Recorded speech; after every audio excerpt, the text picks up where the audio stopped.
السلام علیکم،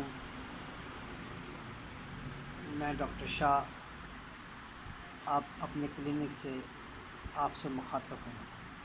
امید ہے آپ سب بخیریت ہوں گے۔ آج جس میڈیسن کے بارے میں آپ سے بات کرنا چاہ رہا ہوں وہ ہومیوپیتھی کی نہایت شعرۂ آفاق اور نہایت اچھی میڈیسن آرسینک ایلم ہے۔ اس کو مختصر بیان کروں گا میں۔ اس میں پیاس بار بار لگتی ہے اور بہت زیادہ لگتی ہے، لیکن مریض پانی تھوڑا تھوڑا پیتا ہے، گھونٹ گھونٹ پیتا ہے۔ بے حد کمزوری محسوس ہوتی ہے اور مریض خود کو زیادہ کمزور محسوس کرتا ہے، جلدی جلدی کمزور ہوتا چلا جاتا ہے۔ دماغی طور پہ بے چین ہوتا ہے پیشنٹ،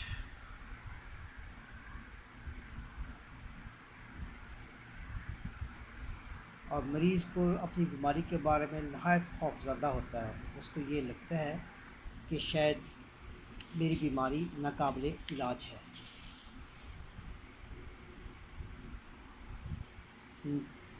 جگہ بدل رات کو ساری رات کروٹیں بدلتا ہے، نیند کم آتی ہے، تکلیف ہمیشہ رات کو زیادہ ہوتی ہے۔ مریض کا بچہ بتایا غذا کی خوشبو سے ہی نفرت ہوتے ہے اسے۔ یہی علامات کالچیکم اور سیپیے میں بھی پائی جاتی ہے۔ یہ دوا جسم کے جملہ آلات اور ساختوں پر گہرا اثر کرنے والی دوا ہے۔ ذرا سی محنت سے بندہ تھک جاتا ہے۔ یہ خراب پھل کھانے والوں کی جو مسائل پیدا ہوتے ہیں یہ اس کے لیے کام آتی ہے۔ مریض کی اگر اہم علامات بتاتا چلوں آپ کو: رنج، بے چینی، موت کا ڈر، تنہائی کا خوف، ایک بستر سے دوسرے بستر پر جائے لیکن سکون کہیں نہ پائے، دورہ سے آنے والے سر درد۔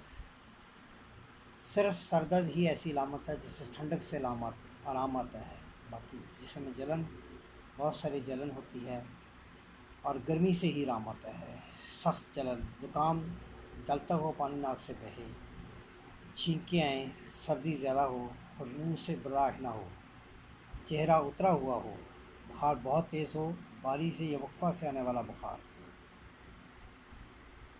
اس کے ساتھ شدید کمزوری ہوتی ہے اور بندہ اپنے آپ کو بہت ہی کمزور، دانت شدید درد جیسے جھٹکے لگتے ہیں، بستر میں گرماہٹ سے سکون ملتا ہے، مسوڑے سوجے ہوئے ہوتے ہیں اور نیلے ہوتے ہیں، زبان نیلی ہوتی ہے، حلق میں جلن ہوتی ہے، پانی تھوڑا تھوڑا پینے سے سکون ملتا ہے۔ یہ تھی اس کی چند اور مشہور علامات جو میں نے آپ کے سامنے پیش کی۔ آئندہ بھی انشاءاللہ ویڈیوز بناتا رہوں گا میں۔